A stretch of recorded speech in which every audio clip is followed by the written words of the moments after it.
Channel of Vadodara. કેન્દ્રીય textile મંત્રી ગિરિરાજસિંહે સુરત જિલ્લાના વિવિધ ટેક્સટાઇલ પાર્કની મુલાકાત લીધી હતી। સુરત જિલ્લાના માંગરોળના મહુવેઝ કોસંબા ખાતે ફેડરલ ટેક્સટાઇલ પાર્ક સ્થિત વિવિધ યુનિટોની મુલાકાત લીધી હતી। મંત્રીએ કર્મચારીઓના રહેણાંક મકાનની મુલાકાત લીધી હતી। આ મંત્રીએ સિટીઝન અમ્બ્રેલા મેન્યુફેક્ચરિંગ લિમિટેડ તથા કુસુમનગર પ્રાઇવેટ લિમિટેડ કંપનીમાં આર્મી માટે ઉપયોગમાં લેવામાં આવતા parachute fabric, thermal protection jacket, military segment યુનિટની મુલાકાત લીધી હતી। મંત્રીએ કિમ સ્થિત ડોઢિયા સિન્થેટિક્સ લિમિટેડની મુલાકાત લીધી હતી, જ્યાં પ્લાસ્ટિક કચરામાંથી બનાવવામાં આવતા યાર્ન યુનિટને નિહાળી પ્રભાવિત થઈને જણાવ્યું હતું કે કંપની દ્વારા 2.5 મિલિયન ટનની કેપેસિટીનું રિસાયકલિંગ કરીને યાર્ન બનાવવામાં આવે છે, જેમાંથી સાડી, સ્વેટર, શર્ટ, બૂટ જેવી અનેક ચીજવસ્તુઓના ઉત્પાદનો બનાવવામાં આવી રહ્યા છે, જે પર્યાવરણના સંરક્ષણ માટે ખૂબ જરૂરી છે। ભારતનો ટેક્સટાઇલ ઉદ્યોગ 11% અને ગાર્મેન્ટ સેક્ટર 35% દરે ગ્રોથ કરી રહ્યો છે। સુરત મિની ભારત છે।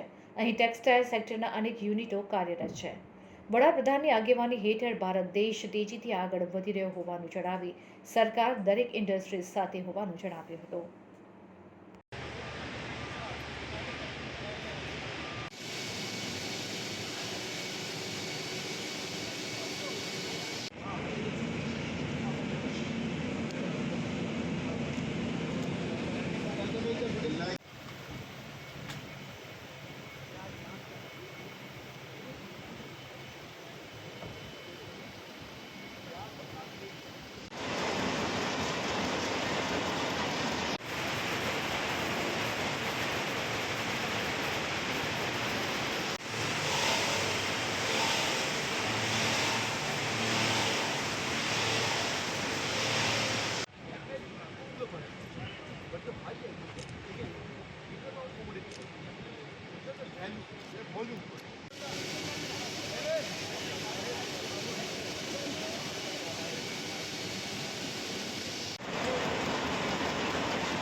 देखिए, ये फैरेडील टेक्सटाइल पार्क जो टेक्सटाइल पार्क है, ये पार्क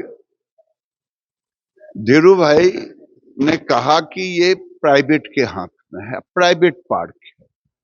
मुझे बहुत अच्छा लगा और मैंने इसके कारण तय किया हूं कि पार्क का मेंटेनेंस का काम सरकार इंटरफेयर ना करे, चाहे पीएम मित्रा नौशारी हो, चाहे देश में जितने पार्क हैं, क्योंकि जब इंडस्ट्री खुद करती है तो उसके ऊपर उस पार्क का नतीजा यही होता है। 15 साल हो गए इस पार्क का, ये पार्क साफ सुथरा दिख रहा है और मैं पूरा उम्मीद करता हूं ये हमारे लिए एक मॉडल है।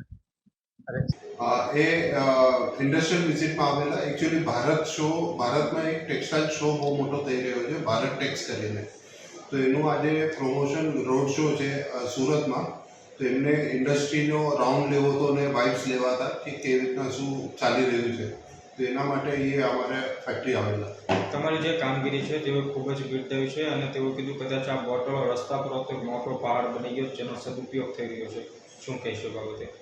ના, આ એક ઇન્સ્પિરેશન છે અમારી જર્ની. આજે સૌથી મોટું સસ્ટેનેબલ જે આજે આખી દુનિયા ગોતી રહી છે, સસ્ટેનેબલ પ્લાસ્ટિકથી આપણે એનું આજે યાન બનાવે છે, કાપડમાં જાય છે અને બધી ઇન્ડસ્ટ્રીમાં અત્યારે સારું એવું યુઝ થઈ રહ્યું છે. તો આજે એક ફોરવર્ડ આપણે હિન્દુસ્તાન અને સ્વચ્છ ભારત જે આપણે માનનીય પ્રધાનમંત્રીજીનું સપનું છે, એમાં બહુ મોટો આપણે સપોર્ટ કરી શકીએ એવું જગા છે આમાં.